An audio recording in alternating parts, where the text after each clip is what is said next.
Good evening बच्चों। आज हम लोग क्लास 11 के लिए डायमेंशनल एनालिसिस चैप्टर स्टार्ट करेंगे। बहुत लेट हुआ है क्लास 11 में वीडियो डालने के लिए। चलिए कोई बात नहीं, हर चीज ही लेट हो रही है नाउअडेज। देखिए, डायमेंशनल एनालिसिस बताने के पहले हम आपको बताएंगे फिजिकल क्वांटिटी के बारे में। कोई भी फिजिकल क्वांटिटी ले लीजिए, जैसे मान लीजिए वेलोसिटी है। वेलोसिटी फिजिकल क्वांटिटी है और वेलोसिटी का अगर हम देखें, यूनिट देखें, तो पहले तो फार्मूला लिख लें। वेलोसिटी होता है डिस्प्लेसमेंट अपॉन टाइम। क्लियर हो गई बात। अब यूनिट हम हमेशा जब भी निकालते हैं तो देखिए, पहले तो यहां और देखिए, डिस्प्लेसमेंट जो है और टाइम ऐसे लिखा जा सकता है। इसके ऊपर क्या लगा दें हम, पावर -1, और इसके ऊपर पावर क्या लगा दें, 1।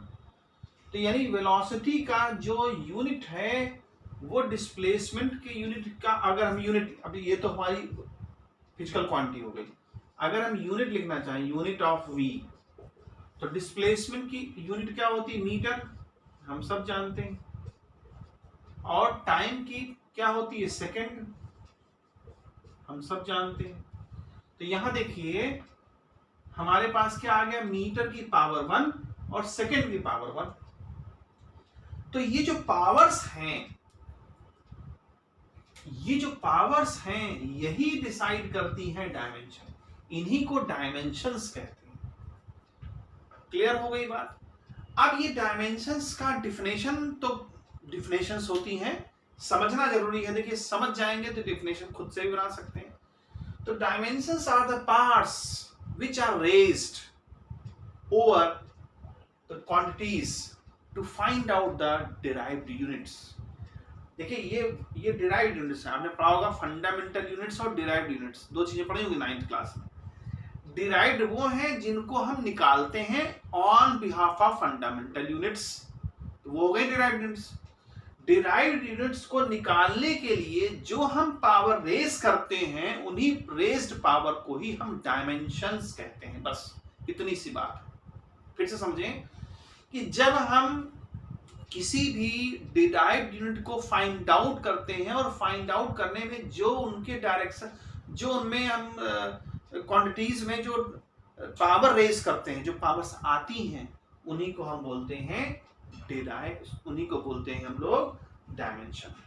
क्लियर हो गई। अब अपने फिजिक्स में क्लास में 11th में हम लोग मास, देखिए ज्यादा हम लोगों को डायमेंशन नहीं निकालना होता है। मास को हम लोग किससे रिप्रेजेंट करते हैं, एम से। ध्यान रहे लिखने का तरीका। अब इसके पास पावर जो भी रहेगी वो तो बात की बात है। दूसरा, लेंथ यानी कि डिस्टेंस को हम एल से लिखते हैं, और टाइम को हम लोग लिखते हैं टी से, और ये लगा देते हैं ब्रैकेट। ऐसे हम रिप्रेजेंट करते हैं किसी भी डिराइव्ड यूनिट्स की पावर को, डिराइव्ड यूनिट्स की डायमेंशन को निकालने के लिए। अब आपके सामने दो चार हम और दिखाते हैं, बताते हैं कैसे निकाला जाता है, तो आपको समझ में आएगा। बहुत छोटा ही वीडियो मैं आज बनाऊंगा, बाकी जो इसकी चीजें हैं वो हम नेक्स्ट उस पर डिस्कस करेंगे।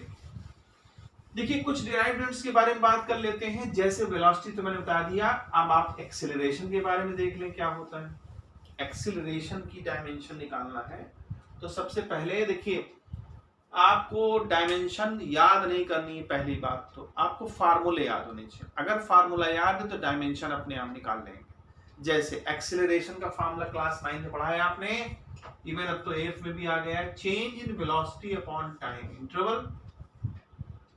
अब अगर हमको इसके निकालना हो डायमेंशन, तो सबसे पहले देखिए, वेलोसिटी को किससे लिखा जाता है, वेलोसिटी की यूनिट क्या होती है, मीटर पर सेकंड। ठीक है। टाइम की यूनिट क्या होती है, सेकंड। तो जब ये सेकंड नीचे आएगा तो क्या बन जाएगा, मीटर अपॉन सेकंड का स्क्वायर। क्लियर हो गई। अब हमको डायमेंशन चाहिए तो क्या लिखेंगे, dimension of acceleration is equal to, M क्या है, मास है, तो इसको किससे लिखेंगे, एम से। ये है टाइम, तो टाइम को हम लिखते हैं टी से, तो ये क्या हो जाएगा, ऊपर चला जाएगा एम पे ऐसे। ये इसकी डायमेंशन होगी। यानी जो ये पावर 1 है मास की और टाइम की जो पावर 2 है ये डायमेंशन हो गई। इसको ऐसे डायमेंशन रिप्रेजेंटेशन में लिखा जाता है। अब देखिए, गलती हो गई मेरे से, मास सॉरी वेलोसिटी होता है डिस्प्लेसमेंट अपॉन टाइम, तो मैंने यहाँ मास लिख दिया गलती से। इसको आप ये लिखेंगे, ये डिस्प्लेसमेंट मीटर है ना, ये मीटर है, हमने मास कह दिया है तो मीटर है, लेकिन मैंने गलती से यहाँ मास लिख दिया, सॉरी। इसमें मास नहीं बल्कि मीटर है, डिस्टेंस है, तो ये क्या लिखेंगे आप, एल लिखेंगे, ठीक है। तो इसको करेक्ट कर लीजिए, एल लिखेंगे, LT पे -2, ठीक है। अब बात करते हैं जैसे फोर्स हो गया, बहुत सारी है। फोर्स का फार्मूला याद होना चाहिए आपको, मास इनटू एक्सेलरेशन। अब देखिए डायमेंशन अगर आपको निकालना है, डायमेंशन ऑफ फोर्स, तो क्या होगा, मास का हम m लिख देंगे, ठीक है। और एक्सेलरेशन का हम लोग पहले ही निकाल चुके हैं, तो क्या लिखा जाएगा, LT पे -2।